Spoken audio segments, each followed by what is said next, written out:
ನಮಸ್ಕಾರ ಸ್ನೇಹಿತರೆ. ನಿನ್ನೆ ದಿನ ನವೆಂಬರ್ 16ನೇ ತಾರೀಕು ದೇಶಾದ್ಯಂತ ಕಾರ್ತಿಕ ಪೌರ್ಣಮಿಯನ್ನು ಆಚರಿಸಲಾಯಿತು.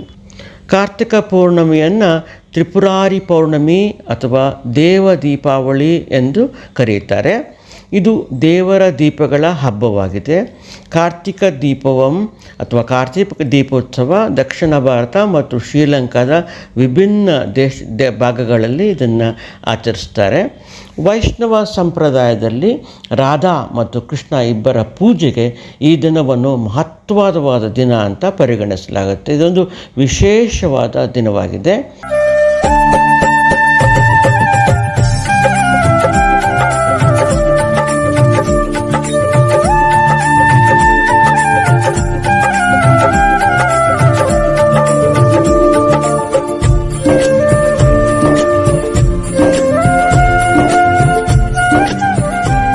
ವೈಷ್ಣವ ಸಂಪ್ರದಾಯದ ಪ್ರಕಾರ ಶ್ರೀಕೃಷ್ಣ ಮತ್ತು ರಾಧೆಯರ ಪೂಜೆ ನಡೆಸಲು ಈ ದಿನವನ್ನು ಅತ್ಯಂತ ಮಹತ್ವ ಮತ್ತು ವಿಶೇಷ ಎಂದು ಪರಿಗಣಿಸಲಾಗುತ್ತದೆ.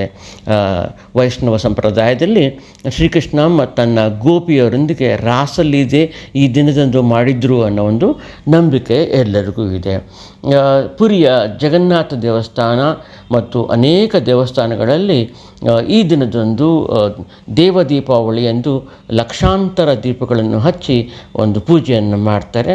ಅದೇ ಥರ ಬೆಂಗಳೂರಿನಲ್ಲಿರುವ ಇಸ್ಕಾನಲ್ಲಿ ಕೂಡ ಅನೇಕ ದೀಪಗಳನ್ನು ಲಕ್ಷಾಂತರ ದೀಪಗಳನ್ನು ಹಚ್ಚಿ ದೇವ ದೀಪಾವಳಿಯನ್ನು ಆಚರಿಸಿದರು. ನಾನು ನಮ್ಮ ಮನೆ ಹತ್ತಿರ ಮಹಾಲಕ್ಷ್ಮಿ ದೇವಸ್ಥಾನಕ್ಕೆ ಹೋಗಿದ್ದೆ. ಅಲ್ಲಿ ಕೂಡ ಜನ ಬಂದು ದೀಪಗಳನ್ನು ಹಚ್ಚಿದರು. ಸಾವಿರಾರು ದೀಪಗಳನ್ನು ಹಚ್ಚಿದರು. ನೂರಾರು ಜನ ಭಕ್ತರು ಬಂದು ದೀಪಗಳನ್ನು ಹಚ್ಚಿ ದೇವರ ದರ್ಶನ ಮಾಡಿಕೊಂಡು ಹೋದರು.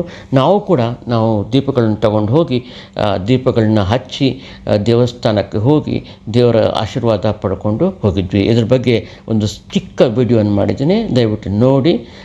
ದಯವಿಟ್ಟು ಲೈಕ್ ಮಾಡಿ, ಶೇರ್ ಮಾಡಿ, ಸಬ್ಸ್ಕ್ರೈಬ್ ಮಾಡಿ. ಧನ್ಯವಾದಗಳು.